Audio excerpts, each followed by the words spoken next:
ইরানের সবচেয়ে সুরক্ষিত পারমাণবিক স্থাপনা ফর্দো জ্বালানি সমৃদ্ধকরণ কেন্দ্রকে এবার লক্ষ্যবস্তু করেছে ইসরায়েল।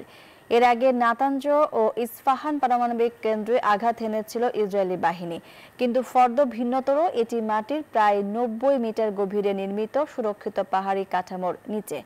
মাটির গভীরে নির্মিত হলেও আন্তর্জাতিক রাজনীতির কেন্দ্রবিন্দুতে ফর্দো পারমাণবিক ঘাঁটি। শুক্রবার ইরান জুড়ে একাধিক পারমাণবিক ঘাঁটিতে হামলা করে ইসরায়েল। তবে এবার তেল আবিবের মূল লক্ষ্য ইরানের সবচেয়ে সুরক্ষিত কেন্দ্র ফর্দো পারমাণবিক ঘাঁটি।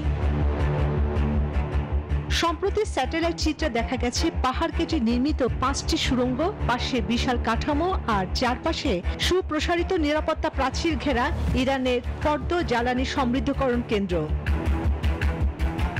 ফর্দোর মূল কক্ষগুলো মাটির নিচে প্রায় ৮০ থেকে ৯০ মিটার গভীরে। এমন অবস্থানে বিমান থেকে বোমা ফেলা কার্যত ব্যর্থ, কারণ এত নিচে পৌঁছতে পারে না সাধারণ বাংকার ব্লাস্টার বোমাও।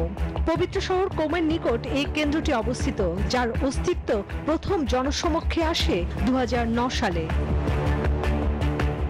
এদিকে ইরানের ফর্দো পারমাণবিক স্থাপনা ধ্বংস করা অত্যন্ত কঠিন হবে, এমনটাই মন্তব্য করেছেন আন্তর্জাতিক আণবিক শক্তি সংস্থার সাবেক পরিদর্শক ও পারমাণবিক অস্ত্র বিস্তার রোধ বিশেষজ্ঞ রবার্ট কেলি।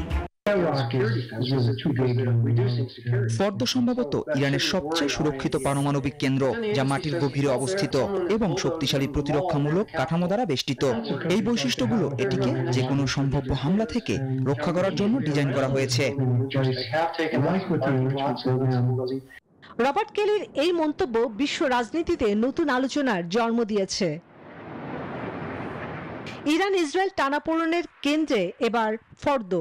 ইসরায়েলের পরমাণু কর্মসূচি চলমান সংঘাত কতদূর যাবে তা সময়ই বলে দিবে। চন্দ্রানী চন্দ্রা, নিউজ 24। বান্ডেল থাকলে প্রতি সেনমানিতে টাকা বাঁচবে। বিকাশ সেনমানি বান্ডেল কিনে জিতুন প্রতি লেনদেনে।